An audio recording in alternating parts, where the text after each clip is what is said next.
আমরা পরাজিত হয়েছি, এখানে অনেক কিছুই ছিল, কিন্তু আমরা সর্বোচ্চ প্রায়োরিটি দিচ্ছি যে আমরা গত 17 বছর দেখেছি এই ফ্যাসিস্ট সরকারের সময়ে যে মানুষ ভোটের যে অধিকার এটা ফিরে পায় নাই।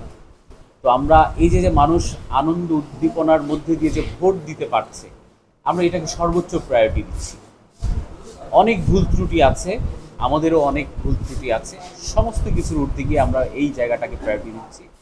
এবং আমরা পরাজিত হয়েছি, কিন্তু জয়ের নেশায় আবার ইস্যুতে আমরা বিজয়ী হব, এটা আমি ব্যক্তিগতভাবে আমি খুবই আশাবাদী। কারণ আমি হচ্ছে সাধারণ শিক্ষার্থীদের এখানে আসার পরে এর আগেও আসছি, এবার আসলাম, অনেকের সাথেই কথা বলছি, আপনাদের সাথেও আমি কথা বলছি। আমি এই জায়গাটাতে খুবই আশাবাদী যে যেহেতু জিয়াউর রহমানের প্রতিষ্ঠিত এই ক্যাম্পাসে আমরা ইনশাআল্লাহ বাংলাদেশ জাতীয়তাবাদী ছাত্রদল অন্যান্য ক্যাম্পাসের তুলনায় অনেক অনেক অনেক বেশি ভালো করবে।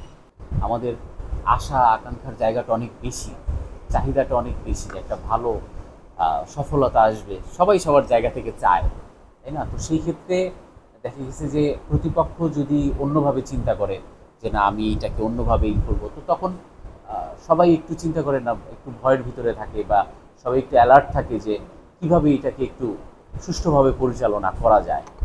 সেই জায়গা থেকেই, এবং আমরা শুনেছি এরকম অনেক জায়গায় শুনেছি যে তাদের অনেক ধরনের আয়োজন ছিল কিভাবে এই নির্বাচনকে অন্য দিকে নিয়ে যাওয়া যায়। ঠিক আছে, হয়তো মানুষকে এবং শিক্ষার্থীদেরকে সচেতন করার জন্যই আমরা যেটাই করি, বাংলাদেশ জাতীয়তাবাদী ছাত্রদল যেটাই করে শিক্ষার্থীদের জন্যই করে, শিক্ষার্থীদেরকে সচেতন করার জন্যই এটা করা হচ্ছে।